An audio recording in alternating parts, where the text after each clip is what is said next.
수많은 신고를 받고 집에서 나는 매서운 냄새에 대한 불만을 접수한 후 경찰이 카사 다라고와 저택에 도착했다. 객실 안 단단히 잠긴 옷장 문 바로 뒤에서 그 문은 철제 나사로 고정되고 밀봉제층으로 봉인되어 있었는데 경찰관들은 한 달 전 실종된 아나 페랑을 발견했다. 그녀의 남편 주앙 페랑은 모든 사람에게 그녀가 리스본의 수련회에 갔다고 확신시켰다. 현장의 경찰 보고서는 집의 문들이 안쪽에서 잠겨 있었다고 기록했다. 창문들은 닫혀 있었고 침입이나 무단 침입의 흔적은 전혀 없었다. 카사 다라고와 저택, 포르투갈 세투발 근처 조용한 지역 가장자리에 있는 전형적인 고급 주택이었다. 조용한 지역, 부유한 이웃들. 아무도 자신의 문 앞에 경찰차가 오는 것에 익숙하지 않았다. 하지만 주민들은 11월 말부터 이상한 일들을 알아차리기 시작했다.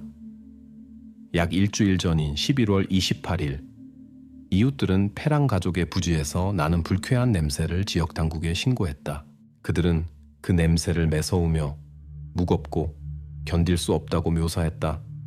빽빽한 울타리와 높은 돌담을 뚫고 나오는 냄새였다. 아무도 집에 들어가지 않았다. 아나의 남편인 45살의 사업가 주앙 페랑은 거의 나타나지 않았고 말수가 적었다. 제 아내는 수련회에 있어요. 리스본에서 요가를 하고 있습니다. 라고 그는 질문하는 모든 사람에게 반복했다. 이웃 카를라 실바는 이전에 말다툼을 들었다고 주장했지만 아나가 실종된 시기에는 스페인에 있었다고 했다. 그녀의 말은 처음에는 확인되거나 반박될 수 없었다. 아나의 전화기 위치 추적이 그녀가 집에 있었다는 마지막 증거였다. 전화기는 11월 3일 새벽 2시 24분에 완전히 꺼졌다. 그 이후로는 어디서도 신호를 받을 수 없었다. 마치 땅속으로 사라진 것처럼. 포르투갈의 휴대폰 기지국을 이용한 위치 추적 기술은 그 기기가 저택의 담안에서 침묵했다는 것을 명확히 보여주었다. 경찰이 수색 영장을 가지고 집에 들어갔을 때 객실이 즉시 수사관들의 주의를 끌었다. 그 방은 정돈되어 있었고 격투의 흔적은 없었다. 하지만 옷장이 이상해 보였다. 참나무 문들이 철제 나사로 조심스럽게 고정되어 있었고 그 위에 밀봉재의 두꺼운 층이 있었다. 미리 준비된 구조물 같았다. 전문가들이 옷장을 신중하게 열었을 때 그들이 찾던 것을 발견했다. 42살의 아나 페랑이 공식적으로 실종 신고되었던 바로 그곳에 있었다. 그녀의 신원 확인은 문자 그대로 몇 분이 걸렸다. 특징, 옷, 장신구. 즉시 한 가지 이상한 점이 눈에 띄었다. 아나가 발견된 장소 주변은 멸균적으로 깨끗했다. 마치 누군가가 모든 일이 끝난 후 신중하게 정리한 것처럼. 예외는 범죄 수사 기술자들을 당황하게 한 작은 세부 사항이었다. 참나무 옷장 옆 카펫에서 길고 금발인 머리카락 한 올이 발견되었다. 작지만 중요한 단서로 많은 의문을 제기했다. 아나 자신은 어둡고 거의 검은색 머리를 가지고 있었으며 이는 사진과 지인들의 증언으로 즉시 확인되었다. 사건에서 외부인, 아마도 여성 관련자의 모습이 그려졌다. 최대한 신중하게 추적해야 할 단서였다. 직물조사에서 또 다른 이상한 점이 드러났다. 베개 커버에서 발견된 섬유는 객실에서 나온 것이었다. 하지만 왜 아나가 마지막 밤을 남편 옆 자신의 침실이 아닌 바로 여기서 보냈을까? 답은 없었다. 주앙 페랑의 첫 번째 신문은 명확함을 가져다 주지 못했다. 그의 버전은 설득력 있게 들렸고 멈춤이 없었다. 아나가 자발적으로 리스본의 영적 수련회에 갔다는 것이었다. 그는 전화기가 꺼지기 전까지 그녀로부터 받았다고 주장하는 메시지들을 언급했다. 메시지들은 짧았고 걱정할 이유를 주지 않았다고 그는 말했다. 전화기는 저절로 침묵했고 그는 이것을 수련회의 일부로 여겨 걱정하지 않았다고 했다. 하지만 주앙의 말은 법의학 조사 결과와 일치하지 않았다. 전문가는 아나가 생명 징후를 보이지 않게 된 시점을 명확히 확정했다. 11월 3일 새벽 2시 30분경. 이는 전화기가 꺼진 순간과 거의 정확히 일치했다. 질문은 그 시점 이후 누가 그녀의 기기를 조작하여 주앙에게 메시지를 보냈는가? 수사는 이 측면에 집중되었다. 행동의 연쇄를 이해하고 무엇보다 휴대폰 신호가 완전히 끊어진 마지막 순간에 아나와 함께 있었던 사람이 누구인지 알아내는 것이 중요했다. 지금까지는 공식적인 기소를 할 만한 충분한 증거가 없었다. 주왕은 용의자로 남아 있었지만 그의 죄책감이나 연루를 입증하는 직접적인 증거는 아직 발견되지 않았다. 또 다른 중요한 세부 사항, 이웃들은 특정 여성이 집을 드물게 방문하는 것을 목격했다고 보고했다.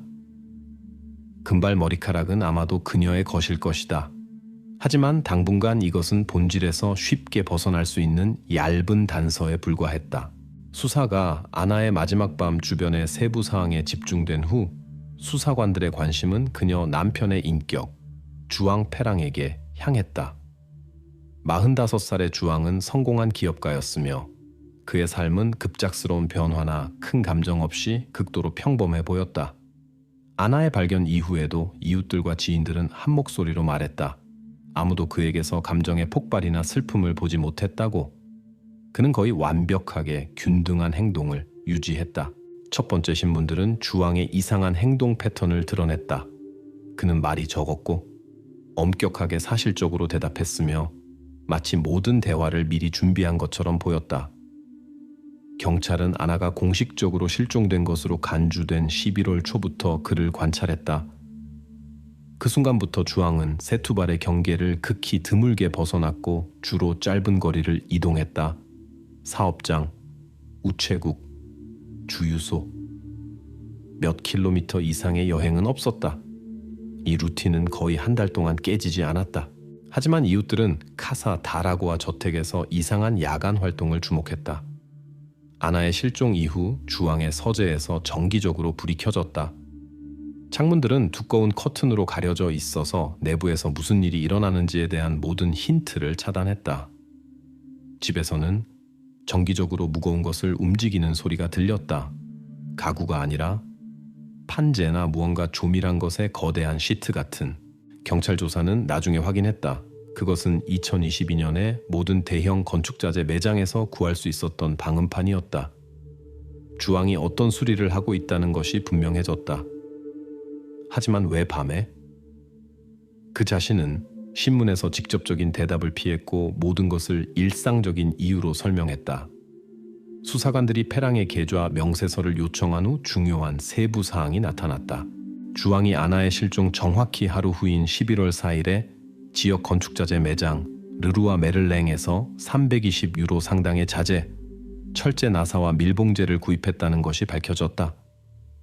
매장의 영수증과 비디오 녹화가 그의 매장 출현을 확인했다. 구매 이유에 대한 직접적인 질문에 주왕은 자신 있게 대답했다. 지붕에 누수가 있어서 긴급히 수리해야 했습니다. 이는 논리적이고 믿을만했지만 한 가지 상황이 아니었다면 수사팀이 저택의 지붕 전체를 특별히 조사했다. 최근 수리의 흔적은 발견되지 않았고 지붕은 건조했으며 밀봉재의 새로운 흔적은 발견되지 않았다. 대신 전문가들은 아나가 발견된 바로 그 옷장에서 동일한 색깔과 구성의 밀봉재를 명확히 확인했다. 즉, 자재 구매는 실제 사용 장소와 완벽하게 일치했다. 주왕은 자주 실수를 하거나 충동적으로 행동하는 사람처럼 보이지 않았다. 그의 이웃 카를라 실바, 그녀의 지위. 증인은 그가 항상 꼼꼼하고 차분하고 내성적으로 보였다고 확인했다. 갑작스러운 야간 수리 활동은 그에게 완전히 비전형적으로 보였다. 수사관들은 모든 것이 범죄 계획이 아니라 공황과 예기치 않은 것을 숨기려는 시도의 결과일 수도 있다는 의혹을 갖게 되었다. 이 가설은 자재 구매의 상황에 의해 강화되었다. 너무 명백하고 분명해서 의도적으로 행동하는 사람이라면 아마도 숨기려고 했을 것이다. 예비 버전이 나타났다. 아마도 아나가 어떤 방식으로든 우연히 해를 당했고 주왕이 무엇을 해야 할지 모르는 상황에서 그것을 그녀의 부재로 위장하여 일어난 일을 숨기려고 했을 것이다. 이 버전은 고려되었지만 사고에 다른 간접적인 징후가 없어서 약했다. 하지만 수사관들이 이 가설을 진지하게 조사하기 시작한 바로 그 순간 또 다른 이상한 점이 나타났다. 디지털 증거.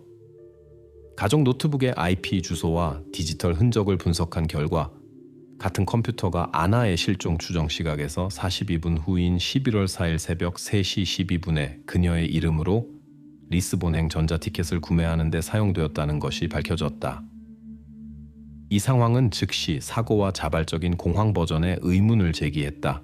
디지털 흔적을 믿는다면 컴퓨터를 사용한 사람은 명백히 아나의 자발적인 출발이라는 착각을 만들려고 했다. 수사관들은 긴급히 전자 티켓 구매의 세부 사항을 확인하기 시작했다. 지불이 어떻게 이루어졌는지, 누가 실제로 아나의 은행 데이터에 접근할 수 있었는지, 그리고 구매자가 정말로 아무도 이것을 발견하지 못할 것이라고 생각했는지. 주앙 자신은 수사의 2단계에서도 계속해서 아나가 티켓을 직접 구입했고 갑자기 더 일찍 다른 교통수단으로 가기로 결정했기 때문에 사용하지 못했다고 주장했다. 그의 행동은 여전히 차분하고 냉정했다. 페랑의 감정적 반응의 부재는 사건들을 배경으로 특히 두드러졌지만 수사관들이 이것을 즉시 죄책감의 인정으로 받아들이는 것은 허용하지 않았다. 경찰이 티켓의 디지털 흔적을 분석하는 동안 같은 기기에서의 다른 온라인 활동도 확인되었다. 같은 시간대에 검색 쿼리와 메신저를 통해 누군가와 연락을 시도한 것에 특별한 관심이 기울여졌다. 수사가 디지털 흔적에 집중된 후 흥미로운 세부 사항이 나타났다. 11월 3일 밤에 공식적으로 침묵한 아나의 전화번호가 11월 6일에 예기치 않게 생명 징후를 보였다. 친척들은 아나의 어머니가 그녀의 이름으로 리스본에서 온 것으로 추정되는 문자 메시지를 받았다고 확인했다. 모든 것이 좋습니다. 곧 돌아갑니다. 라는 메시지였다. 하지만 수사관들이 이동통신사의 데이터를 확인했을 때 명백해졌다. 메시지가 전송된 SIM 카드는 그 시점에 결코 수도에 있지 않았다. 그것은 리스본에서 200km 이상 떨어진 포르투갈 남부의 작은 도시 알부페이라에서 활성화되었다. 경찰이 이 사실을 조사하는 동안 수사관들은 병행하여 아나의 가장 가까운 사람들을 확인하기 시작했다. 중심에는 그녀의 형 토마스가 있었다. 이전에 그는 수사관들의 시야에서 벗어나 있었다.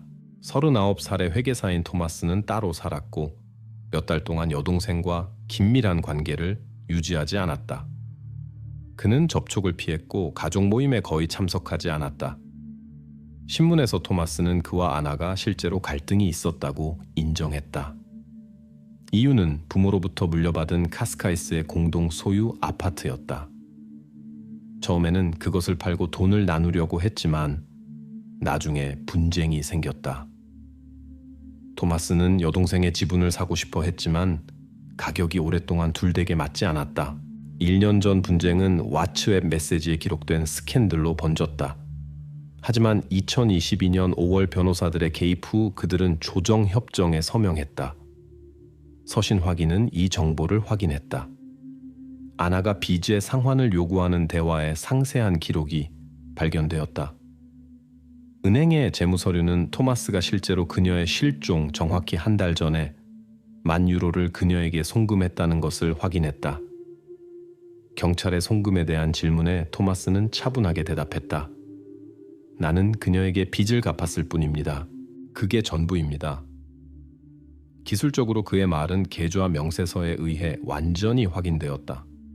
재정적 협박이나 숨겨진 갈등의 이론은 무너지기 시작했다. 협정과 송금의 모든 세부 사항이 투명해 보였고 토마스에게서 갈등이나 여동생에게 해를 끼치고 싶어하는 명백한 동기는 없었다. 결국 수사관들은 이 버전을 포기해야 했다. 하지만 11월 6일의 전화 메시지로 돌아가는 것은 또 다른 수사 방향을 열어주었다. 누군가가 명백히 아나가 다른 곳에 있고 살아있고 무사하다는 착각을 만들려고 했다.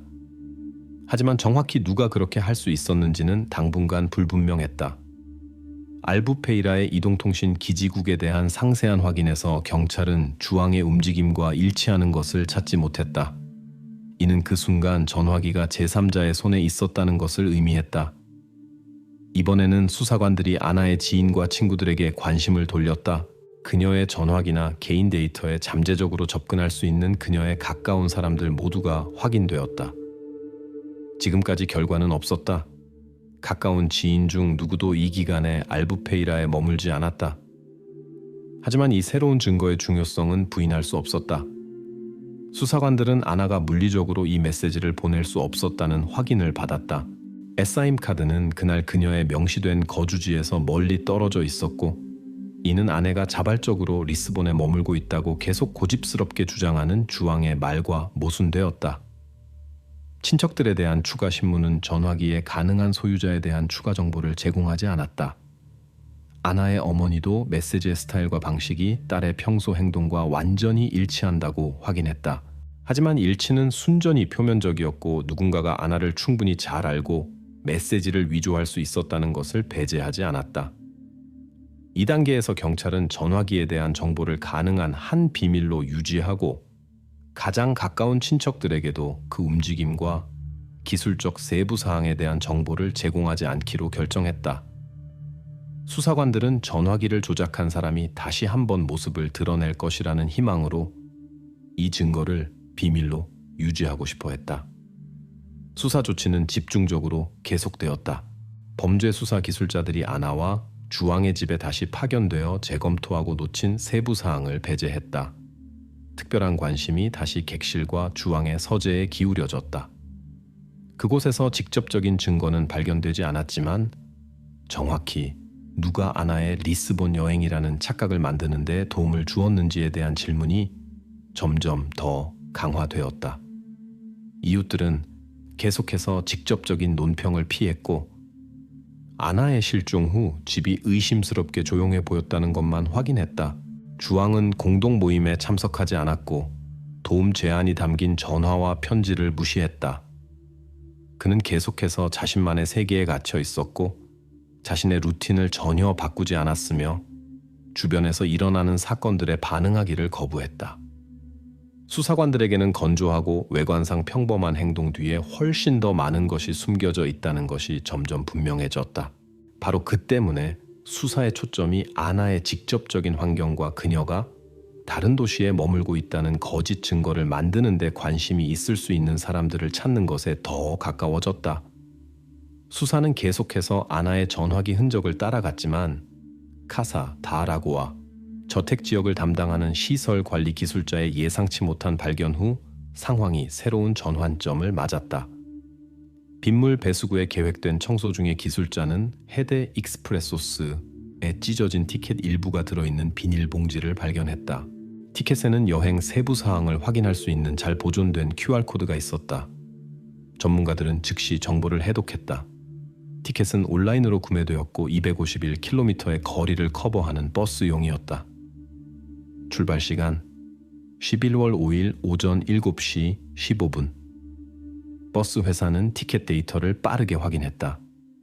노선은 세투발에서 리스본으로 이어졌고 주왕이 말한 아나의 여행과 논리적으로 일치했다. 수사관들은 즉시 해당 날짜의 세투발 버스 터미널 비디오 녹화를 요청했다. 버스 터미널 회전문 구역에 감시 카메라 녹화에서 자신 있게 검문을 통과하는 남성이 나타났다. 그는 명백히 티켓을 보여주고 그것을 플랫폼의 쓰레기통에 버려서 빠르게 처리했다. 자세히 살펴보니 수사관들은 비디오 녹화의 낮은 품질에도 불구하고 그의 손목에 특이한 모델의 팔찌, 가민을 발견했는데 이는 주왕이 착용한 것과 매우 유사해 보였다. 주왕은 카메라 녹화를 보여주는 추가 신문에 소환되었다. 그의 반응은 절제되고 자신감 있었다. 그는 녹화 속 남성이 자신이라는 것을 부인했고 유사한 팔찌가 많이 있다고 주장했다. 이 모델의 인기도에 대한 확인이 시작되었고 주왕의 버전이 맞을 수 있다는 것이 밝혀졌다. 가민 팔찌는 실제로 그의 부와 사회적 지위를 가진 사람들 사이에서 인기가 있었다. 하지만 녹화에서 보인 구체적인 모델은 드물었고 한정판이었다. 우연을 완전히 배제하기 위해 수사관들은 주왕의 물건들에 대한 철저한 확인을 실시했고 중요한 증거를 발견했다. 그의 가민 팔찌, 구매 영수증. 구매는 이미 2019년에 이루어졌다. 가장 중요한 것은 영수증에 버스 터미널의 카메라에 포착된 기기의 일련 번호와 완전히 일치하는 일련 번호가 적혀 있었다는 것이다. 이제 주왕 대신 여행을 특별히 연출한 도플갱어 버전은 완전히 배제되었다. 수사관들은 확인했다. 주앙이 개인적으로 버스 터미널에 가서 아나의 리스본 여행을 연출했다. 그는 아마도 아무도 찾지 못할 것이라고 생각하면서 의도적으로 플랫폼에서 티켓을 버렸다. 티켓의 일부가 그의 집 근처에서 발견되었다는 사실은 주앙이 가능한 발견을 두려워하여 돌아와서 저택의 빗물 배수구에 티켓을 버려 증거를 파괴하려고 했다는 추정을 확인했다. 아나의 남편 주변의 증거의 올가미는 점점 더 조여졌다. 그가 그녀의 실종을 은폐하려는 시도에 연루되었을 수 있다는 확인이 점점 더 많이 나타났다. 압박에도 불구하고 주앙은 여전히 부러울 만한 자제력을 보였다. 그는 자신이 어디에도 가지 않았고 누가 그의 팔찌를 사용할 수 있었는지 모른다는 버전을 굳게 지켰다. 주앙의 변호사는 이미 적극적으로 변호 전략을 준비하고 있었고 그의 의뢰인의 직접적인 죄책감에 대한 증거의 부족을 주장했다. 한편 경찰은 주앙이 알리바이를 만들려는 시도에서 저질렀을 수 있는 가능한 위조와 디지털 조작을 찾는 수색 방향을 크게 확대했다. 그의 다른 온라인 구매, 전자티켓, 메시지, 서신도 확인되었다. 그가 계획에 얼마나 깊이 들어갔는지, 그의 속임수의 망이 얼마나 멀리 퍼져 있는지 이해할 필요가 있었다. 이웃들에 대한 질문은 다시 중요한 세부 사항을 드러내지 않았다. 조용한 고급 주거 지역의 거주자들은 선정적인 범죄 사건에 공개적으로 관여하는 결과를 두려워하여 논평을 피하려고 했다. 하지만 명백했다. 발견된 티켓은 주앙이 저지른 첫 번째 큰 실수였다. 바로 이 실수가 수사관들이 그에게 매우 가까이 접근하고 아나의 실종에서 그의 역할에 대한 마지막 의혹을 제거할 수 있게 했다. 경찰은 여전히 전화기의 물리적 위치를 찾고 있었고 11월 6일 이후 그것이 어디에 있었는지에 대한 흔적이나 최소한 간접적인 확인을 찾기를 희망했다. 이 정보는 당분간 공개되지 않았다. 탐정들은 확신했다. 전화기는 제3자의 관여를 최종적으로 확인하거나 배제할 핵심 증거였다. 수사 리더십은 공식적으로 인정했다.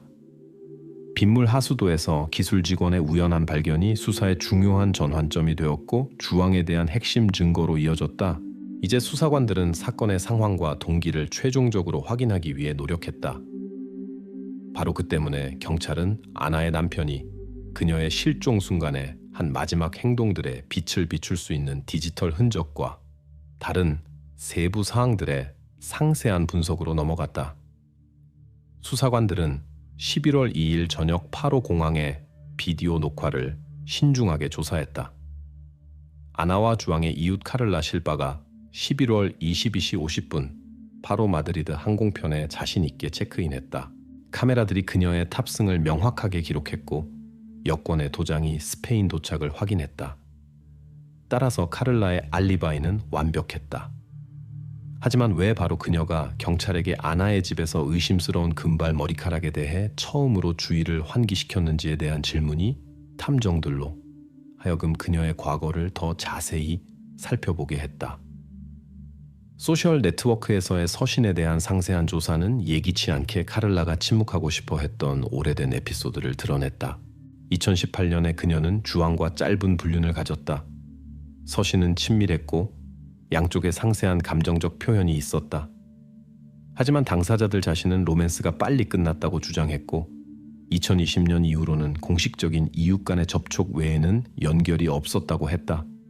카를라는 추가 신문에 소환되었다. 그녀는 오래된 관계를 숨기지 않았고 침묵을 스캔들에 연루되고 싶지 않았던 욕구로 설명했다. 머리카락에 대한 그녀의 주의는 순전한 우연이라고 설명했다. 그녀는 경찰의 요청으로 집에 들어갔고 특이한 머리카락을 보고 수사관들에게 알렸다고 했다. 그녀는 이 에피소드가 그렇게 많은 관심을 끌었다는 것에 진심으로 놀라는 것 같았다. 전문가들은 즉시 아나의 발견 장소 근처에서 발견된 머리카락을 확인했다.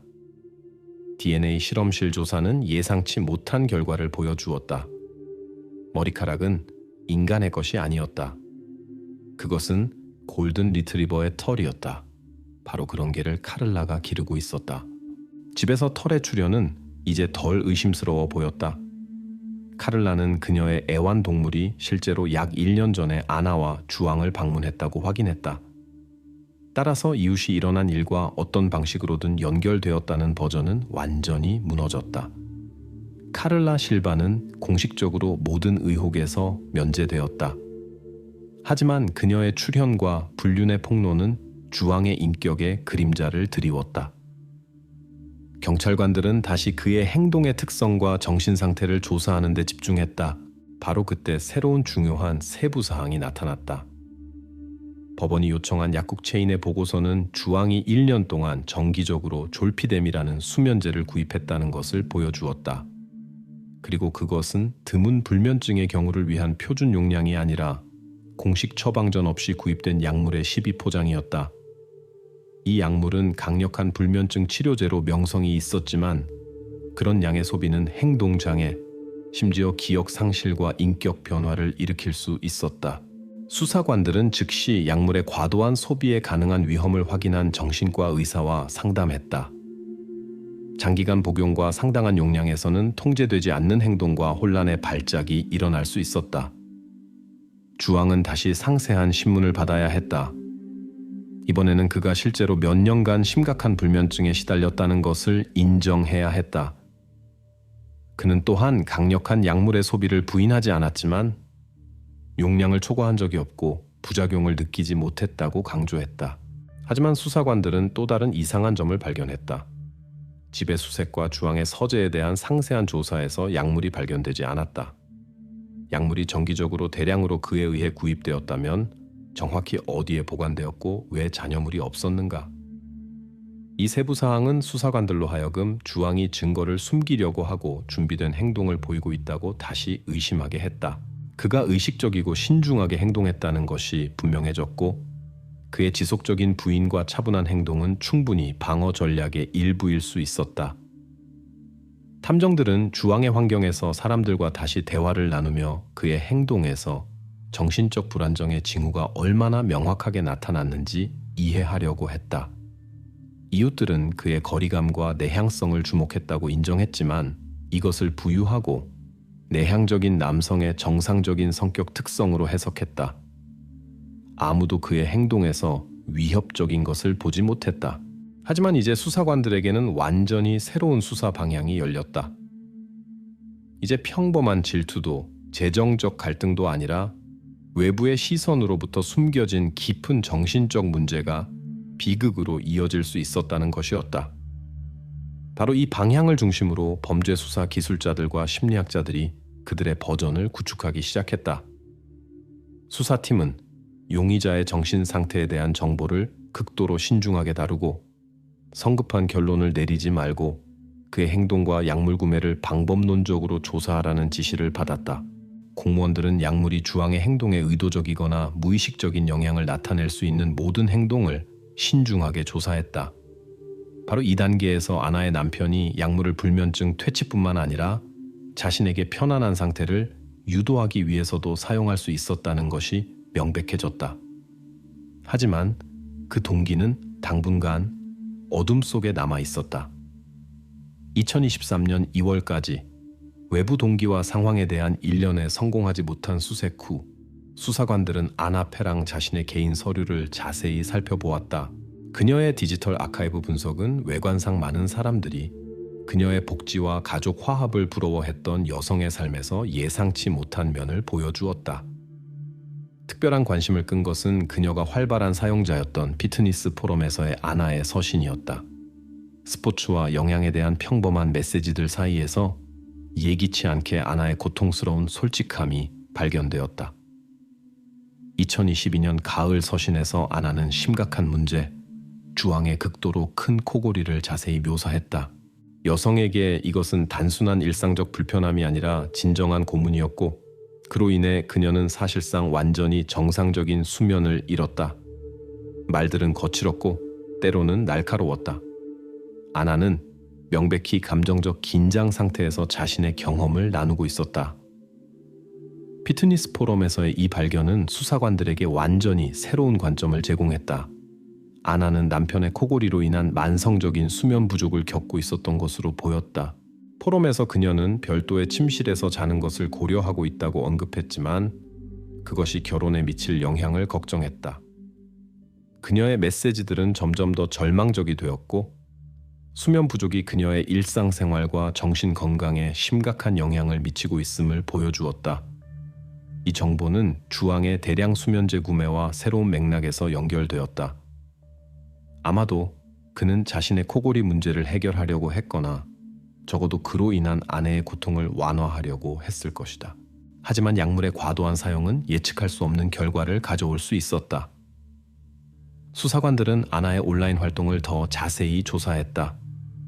그녀의 검색 기록에서 수면 장애, 결혼 상담, 심지어 별거에 대한 정보를 찾은 흔적이 발견되었다. 그녀가 상황을 얼마나 심각하게 받아들였는지가 분명해졌다. 더 충격적인 발견은 아나의 개인 일기에서 나왔다. 그녀는 주왕의 행동 변화에 대해 언급했다. 그가 점점 더 무관심해지고 때로는 기억 공백을 보이며 밤에 이상한 행동을 한다고 적었다. 그녀는 그의 약물 사용을 의심하기 시작했지만 직접 대면하기를 두려워했다. 일기의 마지막 기록들은 특히 불안했다. 아나는 주왕이 그녀를 이상하게 쳐다보고 때로는 마치 그녀를 알아보지 못하는 것처럼 행동한다고 썼다. 그녀는 안전에 대한 우려를 표현했지만 동시에 남편을 사랑한다고 하면서 그가 단순히 스트레스를 받고 있을 뿐이라고 자신을 설득하려 했다. 이 새로운 증거들은 사건에 대한 완전히 다른 그림을 그려냈다. 이것은 계획된 살인이 아니라 약물 남용으로 인한 정신적 불안정의 비극적 결과일 수 있었다. 주왕이 일종의 정신적 발작 상태에서 행동했을 가능성이 있었고 그 후 무슨 일이 일어났는지 완전히 인식하지 못한 채 증거를 은폐하려 했을 수도 있었다. 하지만 수사관들은 여전히 신중했다. 정신적 불안정이 살인에 대한 면죄부가 될 수는 없었고 모든 증거는 여전히 주왕이 의식적으로 아내의 죽음을 은폐하려 했다는 것을 가리키고 있었다. 버스 티켓, 전자 티켓 구매, 전화 메시지. 이 모든 것들은 계획적인 행동을 시사했다. 수사팀은 법의학 심리학자들과 상담하여 약물 영향 해소의 행동과 그 후의 의식적인 은폐 시도가 어떻게 공존할 수 있는지 이해하려 했다. 전문가들은 이것이 가능하다고 확인했다. 사람이 변화된 의식 상태에서 행동한 후 정상 상태로 돌아와서 일어난 일의 심각성을 깨닫고 그것을 숨기려 할 수 있다고 했다. 이 시점에서 수사는 새로운 단계에 들어갔다. 이제 목표는 단순히 주왕의 죄책감을 증명하는 것이 아니라 정확히 무슨 일이 일어났는지 그리고 그의 정신 상태가 그 사건에서 어떤 역할을 했는지 이해하는 것이었다. 이것은 재판에서 기소와 변호 양쪽에 중요한 영향을 미칠 수 있었다. 동시에 경찰은 아나의 전화기를 찾는 수색을 계속했다. 그 기기는 여전히 사건의 핵심 수수께끼 중 하나였다. 누군가가 그것을 사용하여 그녀가 살아있다는 인상을 주려 했지만 그 사람이 누구인지는 여전히 불분명했다. 수사는 또한 주왕의 의료 기록을 더 자세히 조사하는 방향으로 확장되었다. 그의 수면 장애의 역사, 다른 약물 사용, 그리고 정신 건강에 대한 어떤 이전 우려 사항이 있었는지 확인하려 했다. 모든 세부 사항이 이 복잡한 사건의 전체 그림을 이해하는 데 중요할 수 있었다. 한편 언론과 대중의 관심이 사건에 집중되기 시작했다. 카사다라고아의 조용한 고급 지역은 갑자기 전국적 관심의 중심이 되었다. 이웃들은 언론의 끊임없는 관심을 피하려 했고 일부는 임시로 다른 곳으로 이주하기까지 했다. 주왕의 변호사는 언론 캠페인을 시작하여 그의 의뢰인의 정신건강 문제를 강조하고 그가 의식적인 살인자가 아니라 치료가 필요한 병든 남자라고 묘사하려 했다. 검찰은 이에 대응하여 모든 증거가 계획적이고 의도적인 행동을 가리킨다고 주장했다. 사건은 포르투갈 사법 시스템에서 정신건강과 형사 책임 사이의 복잡한 관계에 대한 중요한 선례가 될 것으로 보였다. 그것은 단순한 살인사건이 아니라 현대사회에서 정신건강, 약물 남용, 그리고 가정 내 숨겨진 고통에 대한 더 깊은 질문들을 제기하는 사건이 되었다. 수사가 계속되면서 수사관들은 진실이 처음에 보였던 것보다 훨씬 더 복잡하고 비극적이라는 것을 깨달았다. 이것은 단순한 범죄 사건이 아니라 두 사람의 삶이 어떻게 서서히 무너져 내렸는지, 그리고 도움을 구하지 못한 것이 어떻게 돌이킬 수 없는 비극으로 이어졌는지에 대한 이야기였다. 아나의 일기가 자동으로 복사된 클라우드 저장소의 추가 확인은 더욱 중요한 정보를 드러냈다. 그녀의 실종 몇 시간 전인 11월 2일의 마지막 기록은 짧고 매우 구체적이었다. 아나는 문자 그대로 "오늘 주왕에게 따로 잠을 자겠다고 말하겠다" 라고 썼다. 이 기록은 23시 47분으로 날짜가 표시되어 있었다. 아나의 전화기가 완전히 침묵하기 2시간 반 전이었다. 이 기록은 이전에 어떤 갈등도 단정적으로 부인하고 따로 잠자는 것이나 아나가 다른 방으로 이사하는 것에 대한 대화가 없었다고 주장했던 주왕의 진술과 모순되었다. 수사관들은 즉시 그를 새로운 신문에 소환하고 그의 아내의 일기 기록을 보여주었다. 외관상 침착함을 유지하는 주왕은 다시 다툼을 부인했다. 그는 그 기록이 아마도 감정적으로 쓰인 것이지만 그들 사이에 실제 대화는 없었다고 고집했다. 하지만 경찰 범죄 수사 기술자들은 즉시 객실을 다시 조사했다. 이전에 이미 조사되었던 베개가 2023년에 최신 범죄 수사 기술을 적용한 더 깊은 조사를 위해 다시 보내졌다. 결과는 수사에 결정적으로 중요한 것으로 판명되었다. 법의학 전문가가 직물에서 주왕의 침해 흔적을 명확히 확인했다. DNA 분석은 절대적인 일치를 보여주었다. 이는 주왕이 아나가 실종된 바로 그 밤에 객실에 있었다는 것을 증명했다. 그가 그 방에 한 번도 가지 않았다는 그의 버전은 물리적 증거에 의해 완전히 반박되었다. 동시에 아나가 가정 갈등으로 인해 자발적으로 떠났다는 버전도 무너졌다. 전문가들은 비극의 시점이 명확히 확정되었고 그녀의 휴대폰 활동 종료와 일치한다고 확인했다. 아나는 그 밤에 단순히 떠날 수 없었다. 그것은 기술적으로 불가능했다. 이렇게 수사관들은 이제 수사 초기 단계에서 사소하고 중요하지 않아 보였던 가정 갈등이 얼마나 중요했는지 이해하기 시작했다. 많은 사람들이 일상적인 것으로 여겼을 수면 문제가 가족 내 주요 갈등으로 변모했다. 주왕이 정기적으로 구입했던 수면제는 이제 불면증과의 싸움을 위한 수단이 아니라 달리 해결할 수 없는 상황을 통제하려는 시도로 보였다. 주왕의 심리적 프로필이 신중하게 재검토되었다. 그 안에서 이제 통제를 추구하고 익숙한 생활 방식의 변화를 받아들이기 어려워하는 사람의 명확한 징후가 나타났다. 정신과 의사들은 만성 불면증이 부적절한 수면제 복용으로 악화되어 용의자의 감정 상태를 악화시키고 변화된 의식 상태에 가까운 상태에서 경솔한 행동으로 이끌 수 있었다고 확인했다. 이제 수사의 전체 논리가 단순하고 일상적이지만 깊이 개인적인 동기를 중심으로 구축되었다. 아나는 따로 잠자기로 결정했을 뿐만 아니라 실제로 그녀의 삶과 가족 질서가 변화를 필요로 한다는 것을 인정했다. 모든 사람이 이상적이라고 여겼던 그들의 관계 조건에서 이것은 가족 생활의 실패에 대한 사실상의 인정이었다. 수사관들은 이것이 주왕에게 얼마나 고통스러웠을지 이해했다. 4월 중순까지 경찰은 주요 동기가 아내의 결정을 받아들이지 않으려는 주왕의 의지였다는 버전을 최종적으로 공식화했다. 그는 아나가 별도의 침실로 이사하려는 시도를 아마도 개인적인 모독으로 그의 익숙하고 통제된 세계를 위협하는 것으로 받아들였을 것이다.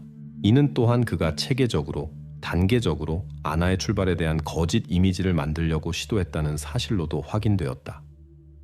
그 저녁 주왕의 행동이 얼마나 의식적이었는지, 그리고 아나의 실종 전 그들의 마지막 만남이 정확히 어떻게 진행되었는지 확인하는 것만 남았다.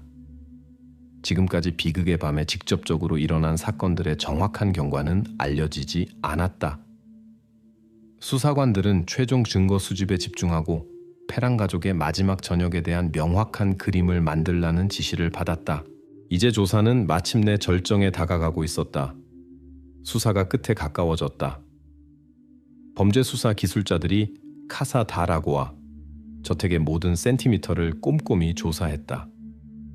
중요한 연결고리는 바로 객실의 옷장을 단단히 봉인하는 데 사용된 철제 나사와 밀봉제였다. 외관상으로는 평범한 건축 자재처럼 보였다. 하지만 조사는 결정적인 사실을 확인했다. 철제 나사의 밀봉제의 미세한 입자들이 주왕이 11월 4일 오전에 르루아 메를랭 건축자재 매장에서 구입한 포장재에서 발견된 것들과 완전히 일치했다. 최고 정밀도로 수행된 실험실 조사는 의심의 여지를 남기지 않았다. 화학 성분과 심지어 가장 작은 색깔 조각까지 완벽하게 일치했다. 이는 한 가지를 의미했다. 바로 이 자재들을 주왕이 옷장문을 조심스럽게 봉인할 때 사용했다는 것이다. 그의 구매는 재정 서류와 매장 카메라의 비디오 녹화로 확인되었고, 그가 지불하고 구매한 물건들을 차 트렁크에 넣는 것이 명확히 보였다. 그의 손목의 가민 팔찌는 다시 변호를 위한 여지를 남기지 않았다. 그 후 주왕의 변호사는 자재들이 부부 침실의 침대 수리를 위한 것이었다고 설명하면서 대안적인 버전을 제시하려고 했다. 범죄 수사 기술자들은 즉시 침대와 방의 모든 가구를 조사했다. 점검 결과 모든 가구 부품이 공장에서 제조된 것으로 나타났다. 단 하나의 나사도 밀봉제의 흔적이나 어떤 교체의 흔적을 보이지 않았다. 명백히 변호 측의 버전은 의혹을 돌리려는 절망적인 시도에 불과했다. 수사관들은 또한 다른 시나리오, 이전에 수행된 옷장 자체의 오래된 수리라는 주장도 신중하게 조사했다. 이와 관련하여 수리와 옷장 개방의 정확한 시점을 확정하기 위한 추가 조사가 수행되었다. 가장 중요한 발견은 옷장 내부 표면에서 발견된 주황의 지방이 포함된 지문이었다. 이 지문은 이미 2020년에 공장에서 도포된 페인트층 위에 있었다. 이는 옷장이 흔적을 지우기 위해 바로 지금 처음으로 열렸다는 것을 의미했다. 따라서 이전 수리 버전은 최종적으로 무너졌다. 더 이상 의심의 여지가 없었다. 주왕이 신중하게 준비하고 자신이 사용할 수 있는 자재와 자신의 집에 대한 지식을 최대한 활용하여 일어난 일의 흔적을 지우려고 시도한 사람이었다. 경찰과 검찰은 공식적인 기소를 제기할 충분한 근거가 있다고 인정했다. 이 시점에서 수사관들은 또한 주왕이 바로 이 자재들을 구입했다는 것을 확인한 건축자재 매장의 계산원인 증인을 소환했다. 그녀는 구매자를 자세히 기억했고 특징적인 팔찌와 그의 행동 방식, 자신감 있지만 동시에 어느 정도의 내성과 서두름을 지적하면서 그의 신원을 확인했다. 자재가 아나의 실종 다음 날 아침에 정확히 구입되었다는 사실과 전화기와 티켓이 그녀의 자발적인 출발이라는 착각을 만들기 위해 사용되었다는 사실은 주왕의 행동이 체계적이고 신중한 성격이었다는 것을 증명했다. 범죄 수사 기술자들은 사전 의도 없이는 그런 정확한 자재와 행동의 조합을 준비하는 것이 불가능했을 것이라고 강조했다. 외관상 침착함을 유지하는 주왕은 더 이상 수사에 대한 자세한 논평을 하지 않았고 완전히 자신의 변호사들에게 의존했다. 그의 전략은 명백한 것을 부인하고 모든 기술적 증거를 신용하지 않으려고 시도하는 것이었다. 하지만 충분한 증거가 있었고 모든 새로운 조사는 그에 대한 의혹을 강화할 뿐이었다.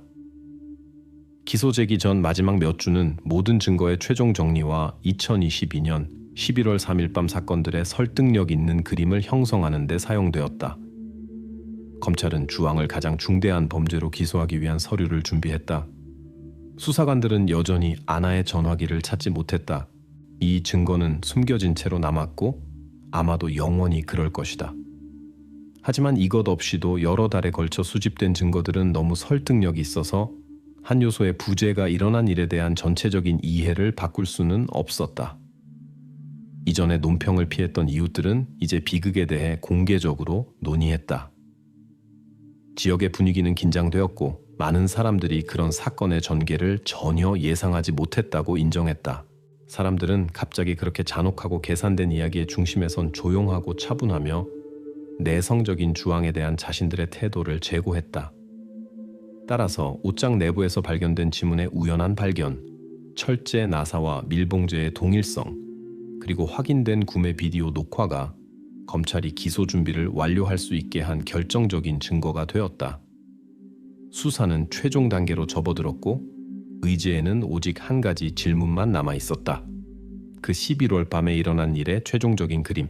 수사가 법정 절차에 가까워지면서 전문가들은 주황 페랑의 디지털 흔적을 계속 신중하게 조사했다. 의문을 제기한 핵심 요소 중 하나는 아나의 전화기였다. 왜 주왕은 그렇게 신중하게 출발해 거짓 이미지를 만들었으면서도 실종 후 첫 시간에 그것을 처분하지 않았을까? 수사의 전환점은 11월 7일 오전 A2 고속도로를 운전하던 운전자의 카메라에서 나온 자동차 대시캠 녹화였다. 녹화에서 주왕의 차, 어두운 폭스바겐 골프카, 바다 연안 근처 도로변에 주차된 것이 명확히 보였다. 경찰이 확보한 차량의 GPS 데이터는 정확한 날짜, 시간, 정차 장소를 확인했다. 정확히 6분간 오전 10시 34분부터 10시 40분까지. 녹화는 짧았지만 수사에 결정적이었다. 수사관들은 즉시 그 장소에 자주 머무는 주민들과 어부들에게 문의했다. 신문 후 어부 중 한 명이 중요한 세부 사항을 기억해냈다. 바로 그 장소에서 그는 11월 중순에 삼성 S10 스마트폰을 발견했다. 어부는 그 기기가 심하게 손상되어 명백히 더 이상 작동하지 않았기 때문에 발견에 특별한 의미를 두지 않았고 곧 그것을 다시 바다에 던졌다. 전화기 자체는 찾을 수 없었다. 수사관들은 어부가 기기를 버린 정확한 장소를 확정할 수 없었다. 그럼에도 불구하고 주왕이 해안 근처에서 멈춰섰고 전화기가 바로 그곳에서 발견되었다는 사실은 용의자의 행동에 대한 중요한 간접적 확인을 제공했다. 신문에서 주왕은 짧고 자신 있게 설명했다. 거기서 뭘 했는지 기억나지 않습니다. 거짓말 탐지기는 포르투갈에서 불법이었고 그의 말의 진실성을 확인하는 것은 기술적으로 금지되어 있었다. 하지만 이 발견과 병행하여 수사관들은 마침내 주왕을 가능한 범죄의 동기와 직접 연결시키는 또 다른 핵심 세부 사항을 밝혀냈다.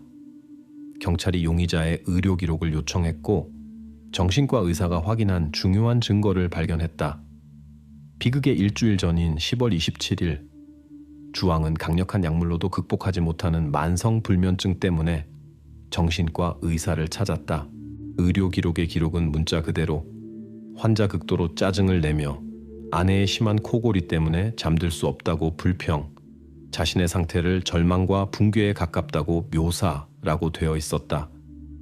바로 이 문장이 정신과 의사에 의해 밑줄이 그어져 있었고 법원을 위한 보고서에 포함되었다. 따라서 이전에 중요하지 않은 일상적 세부 사항으로 보였던 수면 문제가 이제 동기가 되는 상황에 공식적 지위를 얻었다. 만성불면증은 단순한 건강불만이 아니라 주왕의 상태를 악화시키고 그의 행동에 영향을 미치고 심지어 극단적인 행동으로 이끌 수 있는 실제 요인이 되었다. 법원에 용의자의 상세한 정신과 감정서가 제출되었다. 전문가들은 그의 통제 경향, 신중하게 숨겨진 짜증, 그리고 증가하는 감정적 불안정성을 강조했다. 불면증과 그가 정기적으로 복용하는 약물이 결합되어 예측할 수 없는 행동과 견딜 수 없게 된 상황을 통제하려는 시도로 이어질 수 있었다. 수사관들은 또한 주왕이 아나의 실종 후 상황을 통제하려고 할 때 공황의 징후를 보였다는 것을 발견했다. 그는 전화기를 즉시 쉽게 없앨 수 있었지만 대신 거의 일주일 동안 보관하면서 메시지를 보내고 그녀의 여행이라는 착각을 유지했다. 아마도 이것은 통제력을 유지하고 자신과 다른 사람들을 자신이 만든 이야기의 진실성에 대해 최종적으로 확신시키려는 시도였을 것이다. 나중에야 전화기가 너무 위험한 증거가 된다는 것을 깨달았을 때 주왕은 그것을 없애려고 했다. 따라서 용의자의 행동의 전체 연쇄가 이제 논리적이고 일관되게 보였다. 초기 충동, 뒤따른 공황, 계획적인 디지털 흔적 생성, 그리고 마지막으로 더 이상 완전히 성공적이지 않은 핵심 증거를 없애려는 시도. 바다에서 사라진 전화기는 스트레스와 공황 상태에서 저질러진 마지막 실수의 상징이 되었다. 수사관들은 확인했다. 기술적 증거, 정신과 감정서, 증인 진술, 신문 기록이 완전히 일치했다. 검찰은 법정에서 최종 기소를 위한 서류를 준비했다. 직접적인 고의를 증명할 수 없다는 주왕의 변호 측의 완전한 확신에도 불구하고 증거들은 그 밤 사건들에 대한 다른 해석의 여지를 남기지 않았다. 이웃들은 이전에 조용하고 내성적이었던 남자에 대한 의견을 최종적으로 바꾸었고 현실이 사람들에게 보여지는 것과 얼마나 다를 수 있는지 깨달았다. 아나페랑 사건은 겉보기에 사소한 일상 문제들이 어떻게 깊은 개인적 비극으로 이어질 수 있는지에 대한 인상적인 예가 되었다. 세투발 지방법원의 법정에서는 절대적인 침묵이 흘렀다. 판사가 검찰이 준비한 최종 기소장의 요약을 단조롭게 읽었다. 피고인 주앙페랑의 얼굴에서는 어떤 감정도 읽을 수 없었다. 일관되고 건조하고 명확하게 검사는 수사 중에 발견된 수백 개의 세부 사항들로 이루어진 전체 모자이크를 맞춰 나갔다. 아나페랑의 죽음은 법의학 전문가에 의해 공식적으로 2022년 11월 3일 새벽 약 2시 30분으로 확정되었다. 바로 그 순간 그녀의 휴대폰이 신호 전송을 중단했다. 기술 조사는 분단위의 정확한 일치를 확인했다. 사망 원인은 명확했다. 호흡기에 대한 외부 작용으로 인한 질식. 법의학 조사는 범행 도구가 객실의 평범한 베개였다고 확인했으며 그 위에서 두 배우자의 생물학적 흔적이 발견되었다. 유전자 프로필은 완전히 일치했다. 범행 후 주앙은 냉정하고 일관되게 행동했다. 11월 4일 오전 그는 가장 가까운 르루아 메를랭 건축자재 매장에 가서 밀봉재와 철제 나사를 구입했으며 이는 영수증과 비디오 녹화로 확인되었다. 자재들은 일어난 일의 흔적과 냄새를 영구적으로 숨기기 위해 사용되었다. 아나의 시신은 객실의 옷장에 넣어졌고 그 문들은 신중하게 봉인되고 밀봉되었다. 그 다음 주앙은 아내의 출발이라는 착각을 만들기 시작했다. 가족 컴퓨터에서 그는 아나의 이름으로 리스본 행버스 티켓을 구입하고 그녀의 자발적인 여행을 확인한다고 하는 디지털 흔적을 남겼다.